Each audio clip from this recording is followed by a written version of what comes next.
Si vous considérez encore et toujours que la phase de découverte d'un cycle de vente ne sert que juste à traiter les besoins d'un client, je peux vous garantir que vous allez travailler sur plus d'opportunités que vous allez perdre que d'opportunités que vous allez gagner. Pourquoi? Parce que justement, en comprenant le fonctionnement du cycle d'achat client, vous comprendrez qu'il n'y a toujours que 4 éléments qui vont permettre d'obtenir la confiance d'un client pour pouvoir gagner un deal. Le besoin, la solution, le prix et le budget, d'accord, et le risque. Ces 4 éléments doivent être traités dans chacune des 3 phases d'un cycle de vente, la phase de découverte, la phase de présentation et la phase donc de conclusion. Si vous considérez effectivement que la phase de découverte ne sert qu'à traiter le besoin d'un client, en réalité, regardez bien ce qui va se passer.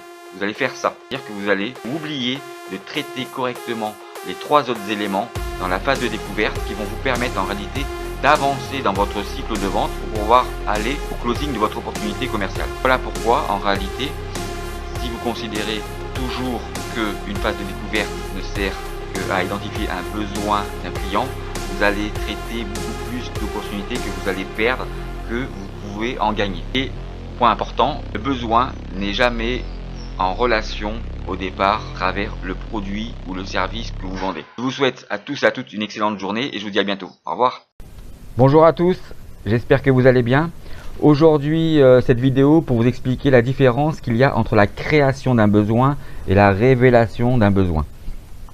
Avant de rentrer dans ce niveau de détail, on me pose souvent la question, Jean-Marc, mais c'est quoi cette fameuse connaissance du cycle d'achat? Et est-ce que cette connaissance va nous permettre d'augmenter notre taux de transformation d'opportunité et donc notre chiffre d'affaires? Alors, la première chose à savoir, c'est qu'effectivement, cette fameuse connaissance du cycle d'achat, comment dire, vous pouvez continuer à vendre sans connaître forcément cette connaissance du cycle d'achat. Donc voilà, donc c'est premier point important, c'est que cette connaissance du cycle d'achat ou cette méconnaissance du cycle d'achat ne vous empêche pas de ne pas vendre. D'accord? Mais effectivement, sur l'engagement des résultats, c'est quelque chose que je ne souhaite pas en fait évoquer, et je ne m'engagerai jamais sur le fait de vous vendre l'idée que grâce à ça, vous allez pouvoir doubler, tripler, quadrupler votre chiffre d'affaires. Pourquoi? Parce qu'en réalité, tout le mécanisme, toute la compréhension, toute la mise en place opérationnelle d'un point de vue commercial, managérial, repose sur l'humain. Et en fait, la performance n'est pas liée à la méthode, mais en fait, elle est liée à l'application de cette méthode par les hommes et les femmes. Le sujet, il n'est pas là. Le sujet, il est de savoir pourquoi et comment un client achète pour pouvoir mieux vendre. Donc en fait, moi, je ne suis pas là pour vous apprendre à vendre. Ça, c'est en fait les écoles de commerce, c'est les consultants traditionnels sur des méthodologies de vente et des techniques de vente qui vont vous apprendre à ça. Moi, je suis là simplement pour vous aider à comprendre pour mieux vendre. Voilà. Et en fait, de pouvoir intégrer cette fameuse connaissance du cycle d'achat client à l'intérieur de vos techniques de vente. C'est tout à fait complémentaire pour pouvoir en fait optimiser les mécanismes que vous utilisez au jour d'aujourd'hui. Donc en tous les cas, si vous ne souhaitez pas en fait changer, modifier, et si vous êtes satisfait aujourd'hui des méthodes que vous utilisez, je vous conseille de ne pas écouter la suite et de passer donc à un post ou à une vidéo suivante pour ne pas comprendre la différence qu'il y a entre la création et la révélation d'un besoin client. Donc chaque fois que je fais des formations commerciales, à chaque fois qu'on évoque le cycle d'achat et les mécanismes de vente, les vendeurs, les managers, etc. me parlent toujours, oui mais bon Jean-Marc, il faut savoir créer un besoin. Alors, je pense que cette idée reçue est complètement dépassée. Pourquoi? Parce que, bon moi même d'un point de vue personnel, hein, moi je suis athée, mais peut-être que vous avez des convictions religieuses ou autres, même des convictions sur des méthodes de vente. Si on parle de créateur, le créateur il n'y en a qu'un. Nous sommes simplement là de révéler ou mettre en application des concepts qui existent. Donc première chose, donc la création pour moi d'un besoin client n'existe pas ou n'existe.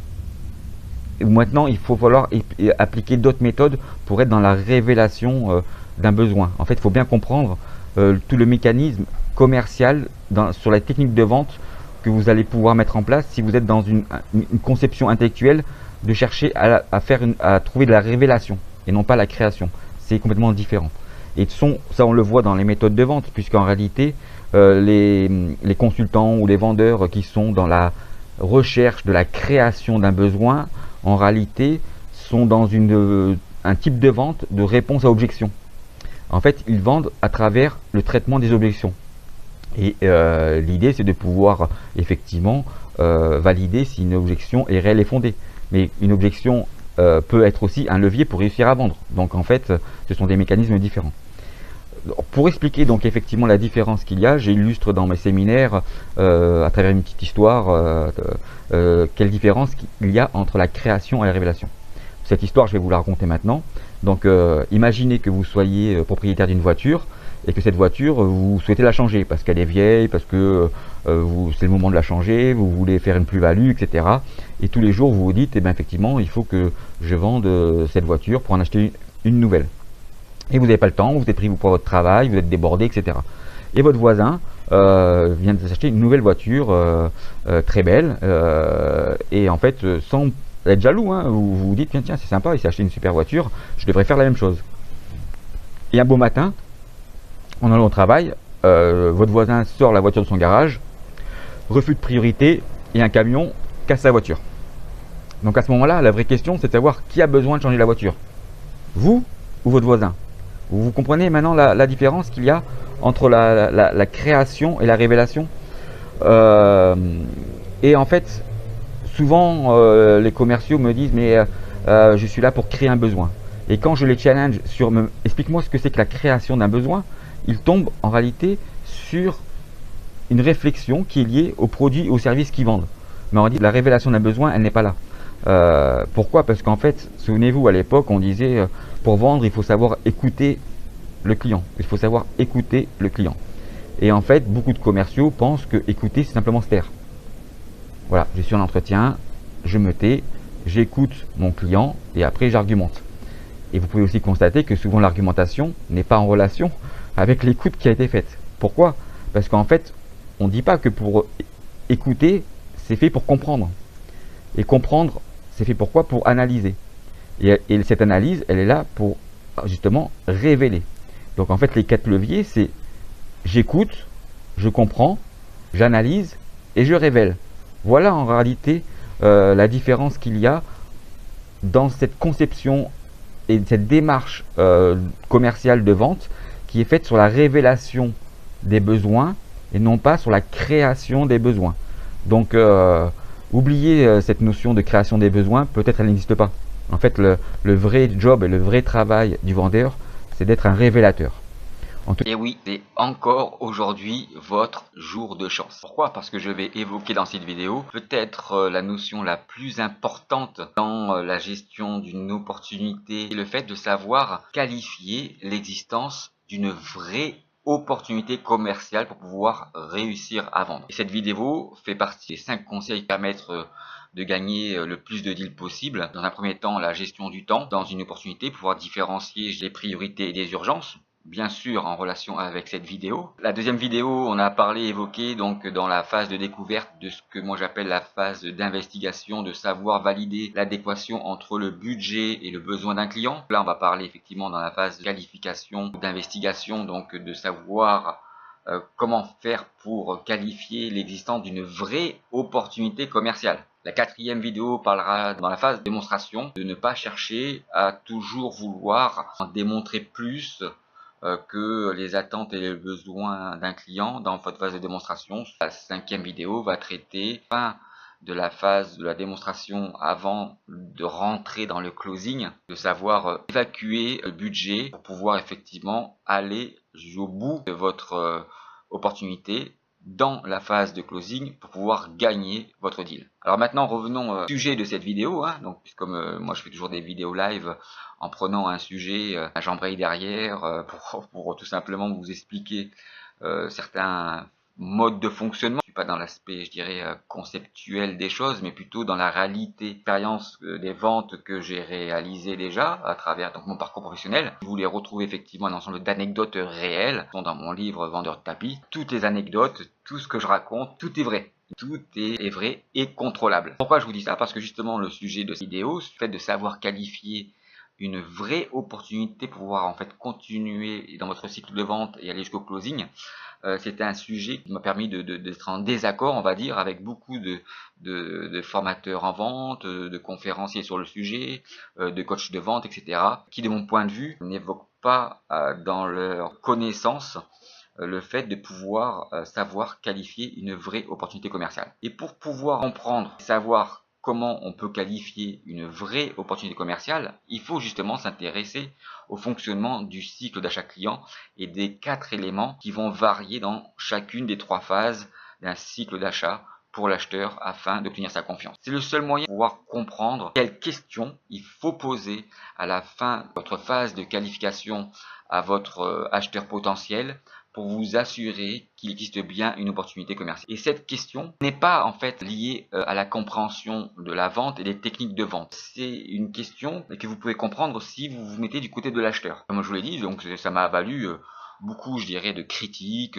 même plus que ça, quand j'ai challengé, même sur LinkedIn, qui évoquait effectivement la gestion d'une opportunité ou le fait de savoir qualifier une opportunité, mais dans tout ce qu'il disait, ou tous les arguments qu'il proposait, à aucun moment, chacun d'entre eux a pu être sûr que ce qu'il demandait de faire permettait de valider l'existence d'une vraie opportunité commerciale. Et encore une fois, qui est simple à comprendre, mais la seule manière de le comprendre, c'est de s'intéresser au fonctionnement du cycle d'achat client en complément des techniques de vente. Alors la phrase, je ne vais pas vous la dire, hein. Je ne vais pas vous dire quelle phrase il faut poser. Futur client pour s'assurer effectivement de l'existence d'une vraie opportunité, puisque c'est une réflexion que l'on peut, que vous devez avoir, qui part aussi du fait de différencier ce que certains pensent que pour pouvoir savoir vendre, il faut savoir créer le besoin. Alors que moi, je parle plutôt de savoir révéler le besoin. J'entends même maintenant des gens qui vont vous parler de la vente solaire et pourquoi pas les achats lunaires. Encore une fois, donc j'évoque ce sujet à bien réfléchir par rapport au fonctionnement du cycle d'achat client, que la réponse qui va vous donner correspond bien à la validation de toutes les questions que vous avez pu poser, qu'elles soient ouvertes, fermées, alternatives, des reformulations, de phase de découverte. Cette question-là qui va vous permettre d'être sûr et certain dans la réponse que va vous donner votre acheteur qu'il existe bien une vraie opportunité commerciale. En tous les cas, je vous souhaite à tous et à toutes une très bonne journée. Oui, en fait, comment je pourrais vous exprimer cela si vous cherchez à comprendre quelles questions vous pourriez poser? C'est un petit peu comme si, vous comprenez qu'on peut vendre facilement, je dirais, 10 chevaux, donc 10 voitures, à une personne qui a les moyens, les capacités et l'envie, les capacités financières de s'acheter une Ferrari. Par contre, on ne pourra jamais vendre une Ferrari à une personne qui n'a pas les moyens, les envies, les besoins de s'acheter une seule 2 chevaux. Voilà, donc je vous souhaite à tous et à toutes une excellente journée. Au revoir. On ne sait jamais, sur un malentendu, ça peut marcher. Voilà la dernière question que j'ai posée sur LinkedIn pour savoir combien de questions les vendeurs, les commerciaux posaient à leurs prospects pour identifier une vraie opportunité commerciale de vente. Et les autres réponses étaient 0 question, la deuxième réponse était 1 question et la troisième réponse était plus de 10 questions. Et 100% des répondants qui ont bien voulu participer à ce questionnaire ont répondu que pour pouvoir identifier une vraie opportunité commerciale, ils posaient plus de 10 questions à leurs prospects. Alors encore une fois, il est normal d'avoir pu répondre que pour pouvoir identifier une vraie opportunité commerciale, vous devez poser plus de 10 questions à vos prospects. Mais encore une fois, c'est bien la preuve d'une mauvaise interprétation ou d'une mauvaise compréhension des différentes formes de techniques de vente. La question était de savoir combien de questions pour identifier une opportunité commerciale et non pas pour qualifier une vraie opportunité commerciale. Et à travers 100% des réponses à cette question, et à travers cette question, il fallait bien comprendre que l'identification et la qualification d'une vraie opportunité commerciale sont 2 choses distinctes et bien différentes. Car pour pouvoir identifier une vraie opportunité commerciale, une seule question suffit. Et quand vous répondez que pour pouvoir identifier une vraie opportunité commerciale de vente, vous confondez en réalité le fait de pouvoir qualifier correctement dans l'ensemble des 3 phases d'un cycle de vente les 4 éléments les plus importants pour un acheteur que sont ses attentes, son budget, la solution et le risque. Et de pouvoir mesurer dans l'ensemble des 3 phases d'un cycle de vente un écart de situation entre ces 4 éléments et les questions que vous posez à votre interlocuteur pour pouvoir identifier une vraie opportunité commerciale. La qualification des attentes fonctionnelles et techniques ne permettent pas d'identifier une vraie opportunité commerciale de vente. Ce qui permet d'identifier une vraie opportunité commerciale de vente est de comprendre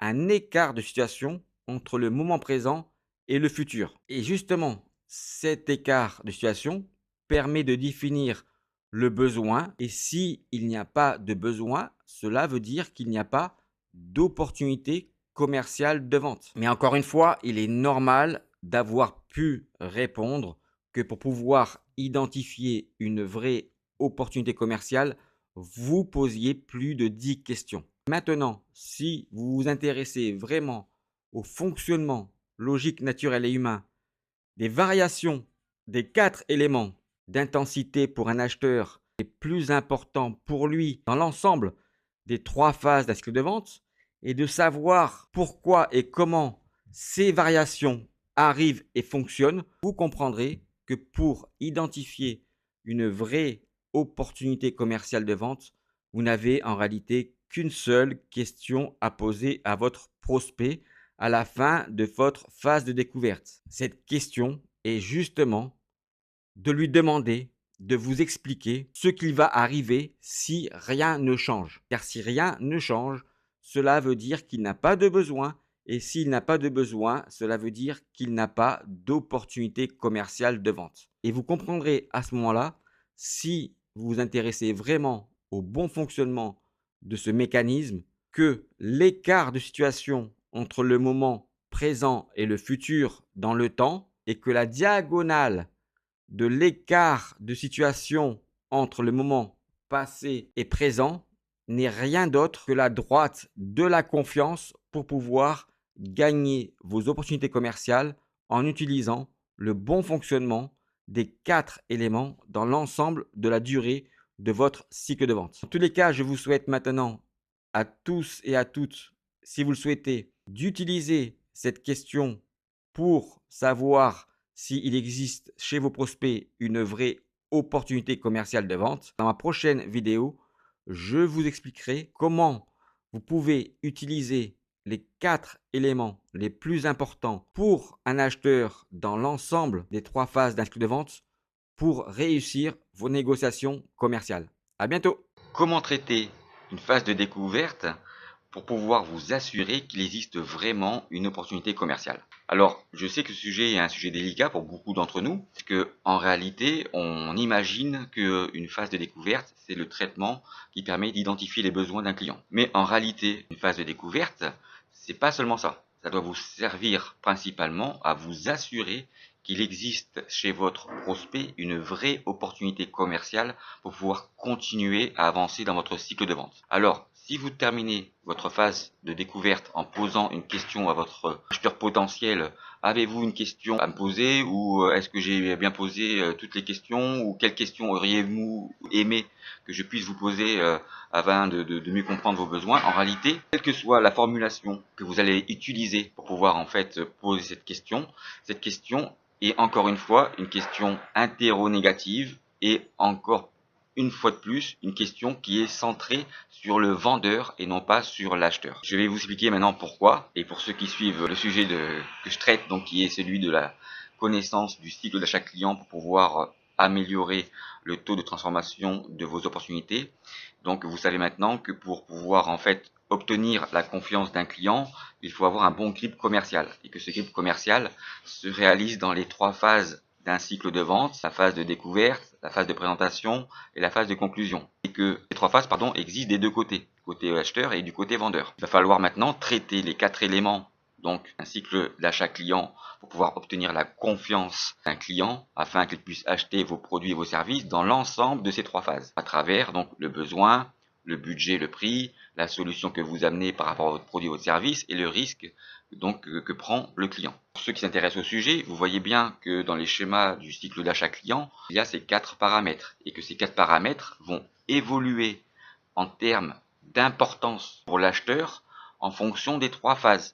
D'accord? Et on voit bien, regardez bien le schéma du cycle d'achat client, qu'il y a en bas, en termes d'intensité, effectivement, parmi les 4 éléments, 2 éléments qui vont en fait augmenter dans le temps. Donc il y en a un qui va partir d'en bas, qui va arriver au maximum à la phase de conclusion, et il y en a un qui va en fait monter d'une manière très forte dans la phase de démonstration et de soutenance, et qui va redescendre dans la phase de closing. Ce qu'il faut bien comprendre, c'est que ces 4 éléments, il faut toujours les traiter tout le long de votre cycle de vente. Et si on comprend ça, on comprend également que la phase de découverte, en réalité, va durer tout le long de votre phase et votre cycle de vente. D'accord? Ce n'est pas qu'un élément que l'on positionne au début d'un cycle de vente dans ce qu'on appelle la phase de découverte et moi ce que j'appelle la phase d'investigation. Normalement, c'est à l'issue donc de cette phase-là de découverte qu'on doit s'assurer qu'il existe réellement un projet pour pouvoir continuer notre cycle de vente. Et ce qui se passe, c'est que malheureusement, lorsqu'on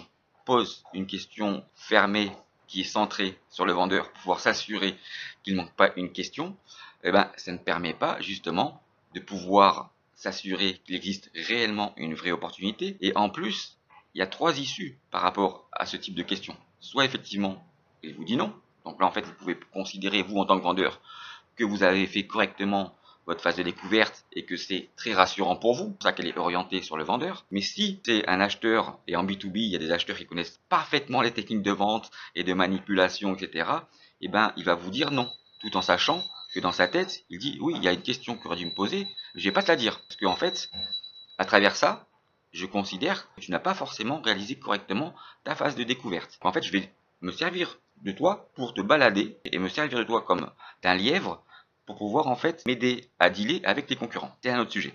D'accord? Donc ça, il faut bien être conscient de cela. Et donc imaginez ce qui se passe en réalité lorsque vous posez une question de ce type-là à votre acheteur, vous permettant en fait vous de vous rassurer, mais pas être certain en réalité que vous avez traité tous les éléments qui vont vous permettre d'identifier la réalité d'une opportunité commerciale. Et c'est en fait à cause de ça qu'on se retrouve dans des pipes sur des opportunités qui n'existent pas.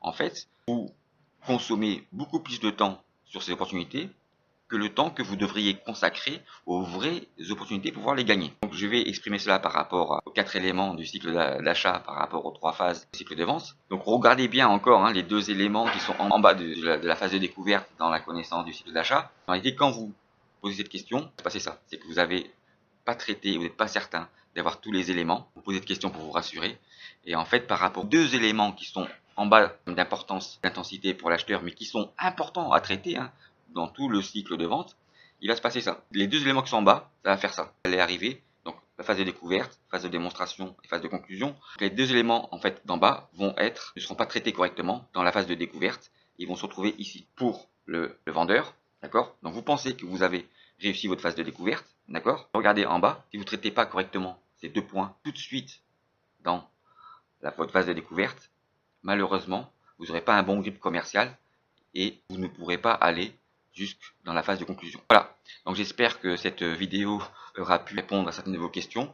Donc en fait, la phase de découverte sert essentiellement à s'assurer qu'il existe une vraie opportunité commerciale afin d'éviter de travailler en permanence sur des deals qui en fait n'existeront pas ou des projets qui ne verront jamais le jour. Alors comptez bien sur moi maintenant pour ne pas vous dire quelle est la question magique qu'il faut poser à la fin de la phase de découverte. C'est un sujet de réflexion pour pouvoir trouver la bonne question qui en fait permet de s'assurer qu'il existe réellement une opportunité commerciale pour pouvoir continuer votre cycle de vente afin de la confiance d'un client à travers le bon guide commercial. Je souhaite à tous et à toutes une excellente journée. À bientôt. Au revoir. C'est quoi ce que tu n'as pas compris dans la phase de découverte d'un cycle de vente? La phase de découverte dure sur l'ensemble d'un cycle de vente? C'est ça que tu n'as pas compris? Que la phase de découverte dure sur l'ensemble d'un cycle de vente et dans les trois phases d'un cycle de vente pour pouvoir contrôler en permanence les 4 évolutions. Les éléments les plus importants du fonctionnement de la vraie confiance dans la vente pour un acheteur. La phase de découverte dure sur l'ensemble de la durée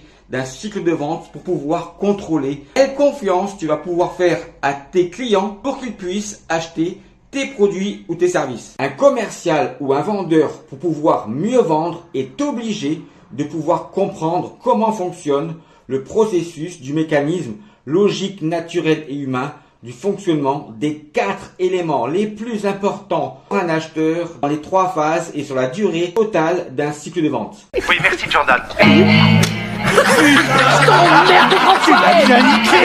Pourquoi tu n'as jamais entendu parler du fonctionnement de la vraie confiance dans la vente? Parce que justement, ce mécanisme et ce processus n'est pas expliqué dans les différentes techniques de vente. Il faut d'abord que tu saches que jamais personne n'a pu remettre en cause et en considération ce fonctionnement logique, naturel et humain de la vraie confiance dans la vente. Et c'est justement ce bon fonctionnement-là qui va te permettre de mieux vendre en respectant la confiance que tes clients peuvent t'accorder, mais surtout pour pouvoir mieux vendre, de contrôler quelle confiance tu peux faire à tes acheteurs pour les transformer en clients à travers le bon fonctionnement logique, naturel et humain des évolutions des 4 éléments les plus importants pour un acheteur dans le fonctionnement de la vraie confiance dans la vente. Mais c'est quoi le closing? Le closing est la 3e partie d'un cycle de vente qui doit être l'acceptation réciproque de la vraie confiance entre les 2 parties. Mais quand un commercial ou un vendeur ne sait pas comment fonctionne le mécanisme logique, naturel et humain de l'évolution des 4 éléments dans chacune des 3 phases d'un cycle de vente, alors il pratique une démarche commerciale basée sur la défiance d'un client pour pouvoir arracher une commande. Oui, merci Jordan. Voilà ce qu'il se passe pour les commerciaux et pour les vendeurs qui ne savent pas comment fonctionnent les 4 éléments du fonctionnement de la vraie confiance dans la vente. Et pour pouvoir closer un deal, ils pratiquent la défiance commerciale pour pouvoir juste arracher une commande. Right about now.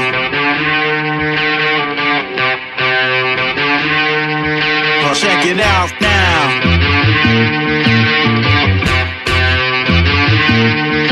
Right about now. Well, check it out now. Right about now.